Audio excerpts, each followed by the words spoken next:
tutti, konnichiwa minasan! Sono Yuriko, bentornati sul mio canale. Oggi finalmente vi parlerò del che cavolo è il mio lavoro, ovvero che cos'è un talento, che cosa vuol dire lavorare come official cosplayer e diciamo tutto quello che faccio. Allora, ci sono stati dei commenti, diciamo, abbastanza scottanti su chi parlava del mondo dell'intrattenimento, ovviamente molto in malo modo, ma vorrei dire anche, diciamo, un po' la mia opinione, visto che ci lavoro. In questo momento io ho cambiato due agenzie, di cui una era privata e una adesso è la Twin Planet, ovvero una major. In Italia non esiste la parola talento, cioè karento in giapponese, e molti mi chiedono che cos'è un talento. Bene, che cos'è un talento? È un personaggio legato al mondo della televisione, per farla molto breve. Un talento può essere una persona che è bravo a imitare un personaggio famoso, è una persona che ha, diciamo, questo trampolino di lancio nel mondo della televisione, che poi passa a vari media, in radio, in eventi, in stage, eccetera eccetera. Un talento solitamente ha un point, o sono delle persone, diciamo, molto strane, o che hanno comunque qualcosa di particolare per cui la gente vuole continuare a guardarli. Che bello il sole adesso che arriva. Wow, è spuntato il sole! Sicuramente un buon segno. Il talento può essere un buonissimo trampolino di lancio per diverse cose. Un talento solitamente dovrebbe saper fare un po' di tutto e non dovrebbe quasi eccellere a niente. Oppure una persona che fa, diciamo, professionalmente una cosa, che è bravissima in quella cosa, deve avere un gap, che sarebbe qualcosa di contrastante, che dici cosa? E nel mio caso è il cosplay, il fatto che una straniera sia venuta fino in Giappone, parla giapponese, in più si veste da cartone animato, fa la cosplayer e ha questo modo di parlare un po' strano, carino, ma allo stesso tempo fa un po' paura. Nel senso, io quando divento Yuriko, perché in realtà Yuriko è nato non come il personaggio che vedete qua su YouTube, ma in realtà Yuriko è proprio nato come un personaggio di un cartone animato, quindi è molto più esuberante, più entusiasta, più genki, più pazza in televisione, magari più nella versione giapponese che non in quella italiana, perché non ho, diciamo, bisogno della cosa. Cioè in Italia io lavoro, virgolette, solo come youtuber cosplayer, quindi non c'è proprio la cosa di inventarsi delle particolari caratteristiche, che comunque nel mio caso fortunatamente non ho mai dovuto dire propriamente bugie oppure dovermi creare qualcosa che non sono io. C'è sempre qualcosa di legato che comunque riesco semplicemente a enfatizzare. Benissimo. Poi in realtà abbiamo anche io ho guardato la Wikipedia, di cui ovviamente la pagina italiana fa cagare perché ci sono scritte due cose e basta. Qua c'è una lista immensa del Jimkek talento oddio, Uwarai talento, le persone che fanno ridere, Nepotic talento, che non ho idea di cosa, oppure persone che fanno sport, Dumb idols, ovvero le idols un pochino buricco, che sarebbero le idol molto, diciamo, che fanno un po' le stupidelle, oppure i Forjin talento, che sarebbe Gaikokujin talento, che sarebbe esattamente quello che faccio io. Il mio lavoro, cioè la mia carriera, in realtà si basa sulla modella. È strano da dire perché no, uno si immagina top moda, alta, magra, fighissima, e invece poi ci sono io che sono tipo lo sgorbido grecido fatto male. Però in realtà è così, nel senso, io sto guadagnando con il cosplay, nel senso che con Patreon, le Satsuekai, che sarebbero questi gruppi di fotogruppo, foto session, ecco, le varie attività da talento. Poi io avevo una radio, gestivo un programma televisivo mio, andavo nei programmi televisivi, sono uscita in un telefilm, insomma avevo tanti piccoli progetti, di cui anche, diciamo, musicali, cose che non c'entravano per niente con il cosplay, quindi il mio lavoro non si basa solo nel cosplay, ma diciamo che è il mio punto di forza. In realtà vorrei fare tutt'altro, cioè ci sta già un periodo di cui io dico ma io vorrei un po' smettere, non che voglio smettere col cosplay, però semplicemente farlo diventare un lavoro diventa molto più stressante. È sempre bellissimo, che mi dà un sacco di emozione, però in realtà vorrei fare vedere che Yuriko, almeno in Giappone, non è solo cosplay. Invece per esempio in Italia forse si ha già un'immagine che non è solo cosplay per il fatto che faccio YouTube. Ma comunque pian pianino con la mia agenzia stiamo pensando a varie cose. In realtà stiamo pensando anche alle monomane, cioè di interpretare uno dei personaggi famosi qua in Giappone e cambiare totalmente, cioè provare questa nuova avventura, ed è l'unico progetto che al momento hanno loro, perché solitamente un talento, un cosplayer è chiuso nelle sue sezioni, ecco. E in realtà un altro mio lavoro è l'influencer, nel senso, sembra strano, però è così. Che cosa però comporta fare questo lavoro? Che non potresti fare lavori part time, sia per esempio per una cosa legata al visto, ma sia anche per un'immagine. Dicono, ma perché fai anche questo? Ah, però è una persona che esce in televisione e soprattutto hai problemi di stalking, quindi ci sono un sacco di problemi rilegata a questa immagine. Io, essendo diciamo un po' comunque gaijin, straniera, diciamo non ho queste regole così rigide. Comunque un talento, un idol, quello che sia, deve avere un carattere particolare, deve sapere intrattenere il pubblico. Non è importante che tu sappia fare le cose perfettamente, ma è più importante che tu faccia ridere e soprattutto far stare le persone incollate allo schermo. Per esempio sono stata chiamata in un programma dove si cantava. In questo programma nessuno sapeva cantare, cioè, e loro mi hanno chiaramente detto non ti allenare, cioè non prendere lezioni, non ti servono, perché semplicemente devi far vedere il pathos, la forza che ci metti nel cantare, il divertimento, cioè insomma deve essere una cosa divertente. Io ho chiesto al mio manager e ad altre persone perché la TV giapponese è così stupida, perché a volte vedi delle cose davvero intelligenti e altre che ti fanno cadere le braccia. Sono tutti che si prendono per il culo l'un l'altro ed è tutta una grande risata e basta. Tra poco manco parlano, si ride e basta. E ho chiesto a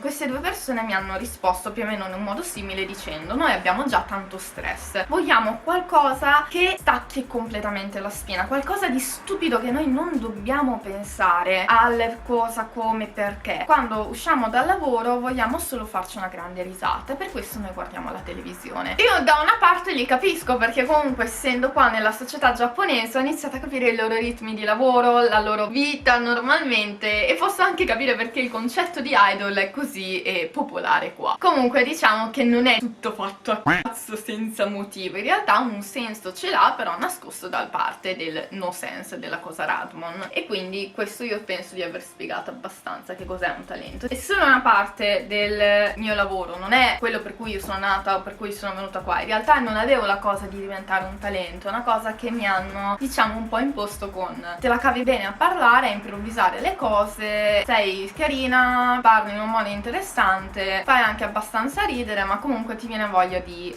supportarti. Secondo me, quello che era il mio vecchio manager, il talento è migliore della idol, che in realtà tanti idol cercano magari di ispirarsi per diventare talento, oppure delle attrici, quindi in realtà è una via che imbocca altre vie per farti diciamo uscire in una. E quale sarà la mia via finale? Uno si chiederà: qual è il tuo obiettivo finale? E non ce l'ho. Penso che non ce l'ho più, nel senso che una volta avevo proprio la cosa di fare l'idol eccetera eccetera. Diciamo che un po' quel periodo ormai l'ho finito. In realtà mi piacerebbe tantissimo studiare di più recitazione, avere più a che fare con la recitazione, ma in realtà non è che deve per forza essere in Giappone, ecco, mettiamolo così. Io non vedo la mia vita tra 10 anni in Giappone, penso, forse giusto il limite, però si vedrà. Non ho idea di cosa faccio domani, cerco di vivere il più possibile nel presente, ho i miei piani B, C, D, A, F, Z, quanti ne volete, però non ho la cosa del il mio obiettivo al momento è in realtà tanti dei miei obiettivi li ho già realizzati, per questo sono un po' in crisi, sarà anche la crisi ai 25 anni, però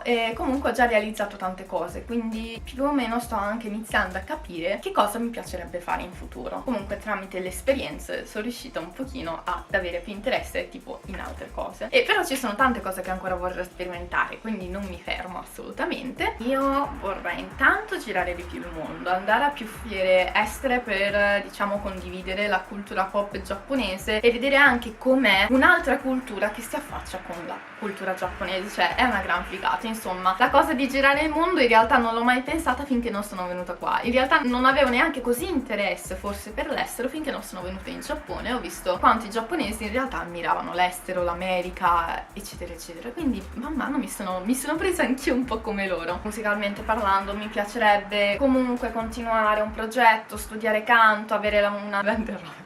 Sì, uno dei miei obiettivi e sogni in realtà è uscire al Fuji Rock, però è sempre uno di quei obiettivi che non è neanche forse una cosa che decidi tu, nel senso tu la puoi decidere, però appunto come ce l'avevo io, se tu poi hai un manager che in quella strada non ti ci vuole far mettere, tu non ce la metti, cioè nel senso purtroppo è una cosa che magari non ti si addice, Però ecco, uno dei miei sogni in realtà sarebbe quello di avere una rock band o comunque un progetto musicale e andare in diversi concerti, piccoli eventi eccetera eccetera. Ah, i sogni che belli! Poi in realtà mi piacerebbe riprovare l'esperienza della doppiatrice, però in giapponese, per un personaggio straniero. Perché io l'ho fatto, però alla fine hanno messo la mia voce in italiano, che tipo io, tipo, perché l'avete messo in italiano? A noi ci piace di più l'italiano, perché faceva figo per un piccolo video, piccolo giochino di smartphone. Mi piacerebbe diventare più famosa in Giappone, nel senso che ho una certa notorietà come straniera, però vorrei avvicinarmi di più in un campo che non è